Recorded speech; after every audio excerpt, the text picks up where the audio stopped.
First grade, roughly 6 or 7 years old, is when my hair was first processed with a relaxer, aka a perm.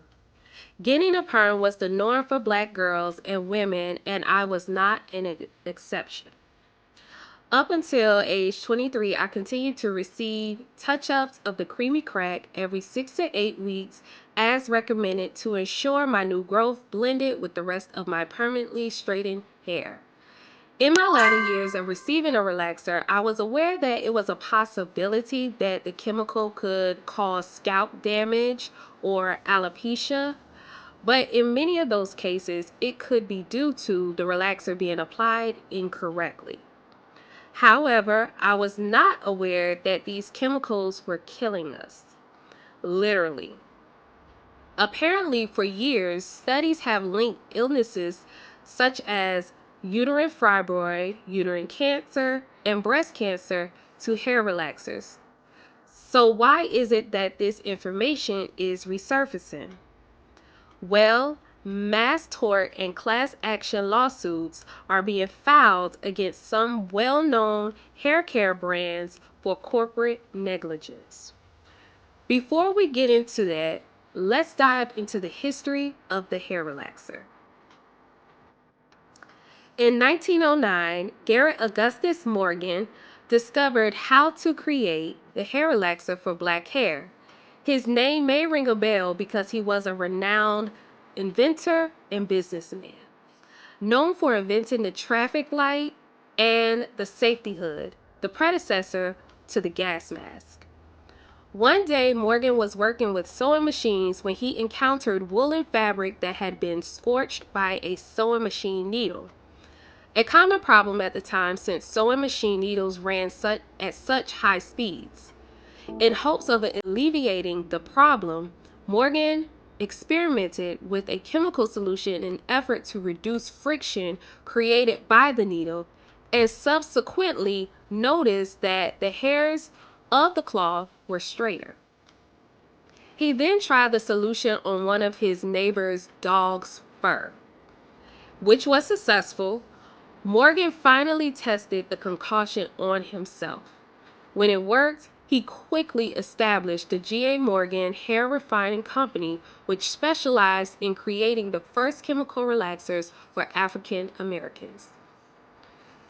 There are several types of relaxers. However, we are most familiar with lye and no-lye hair relaxers.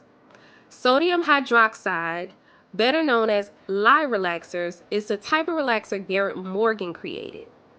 It processes very quickly, and because of this, it is most commonly used by professionals.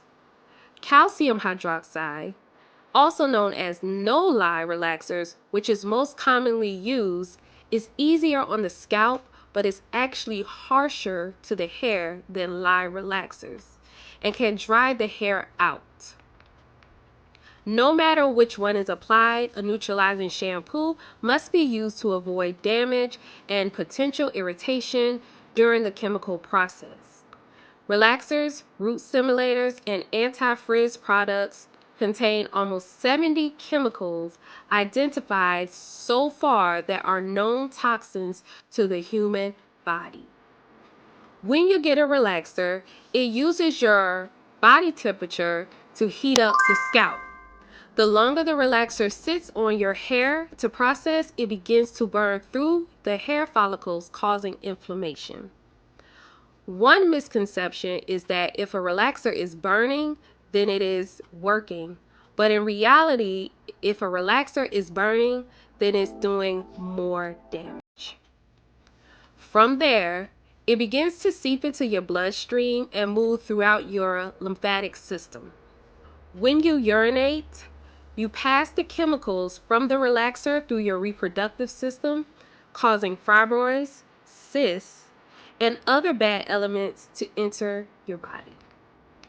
For a little over a decade, black women across the United States have embraced their natural hair texture, which caused a significant decrease in the use of hair relaxers. But over the past few years, more notably when the pandemic started, the sales of relaxers started to increase. but nowhere near the sales prior to 2008. Some women made the return to the chemical because they had to do their own hair themselves, and relaxers made it more manageable. Whatever the reason, it is important to know the risk that comes with that choice. Studies show relaxers cause life-threatening illnesses such as reproductive problems, heart disease, different forms of cancer, early puberty, fibroids, and mental health disorders. Boston University's Black Women Health Study, which is a cohort study established in 1995, analyzed 59,000 self-identified Black women from 1997 to 2017 from ages 21 through 69. These women lived across the United States and completed self-administered health questionnaires. The assistant professor of medicine at Boston University and her team of epidemiologists found that Black women who used hair products containing lye at least 7 times a year for 15 or more years had approximately 30% increase of estrogen receptor positive breast cancer compared with more infrequent users. The sister study, which is conducted by the National Institute of Environmental Health Sciences, used data from more than 33,000 women for a large ongoing study looking for risk factors for breast cancer and other health conditions. After an average of nearly 11 years of follow-up, women who had reported using hair straightening products were almost twice as likely to have developed uterine cancer than those who did not, after adjusting for other factors that might affect risk. These studies are imperative because most of the diseases that are linked to the hair relaxers are high amongst Black women compared to non-Black women. Nearly a quarter of Black women between the ages 18 and 30 have fibroids, compared to about 6% of white women, and Black women are 2 to 3 times more likely to undergo surgery. Black women diagnosed with breast cancer are 40% more likely to die and develop highly aggressive breast cancer. Parabens and phthalates have been known to disrupt hormone function and are linked to early puberty in girls and preterm births.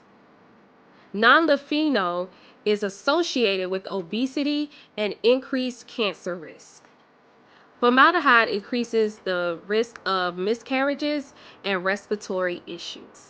Most American girls and women who identify as Black has either had a relaxer or know a great deal of women who has. There are so many reasons why that is, but regardless of that reason, we now have the knowledge of the risk that comes with the choice of getting a perm, also known as the relaxer. The FDA does not require hair relaxers to be approved by them. They only monitor consumer reports for adverse events with the product. There are now attorneys representing individuals against the corporations who were aware of these risks for illnesses but failed to advise the consumers. Some are represented by way of class actions and others mass tort. If you have or do suffer from any of the illnesses discussed and you used relaxers, do your research, see if you qualify, then get represented. When did you get your first relaxer? And when did you stop? If you stop. Were you aware of these risks? Let me know your thoughts on this matter in the comment section. Until next time, be beautiful, be you always.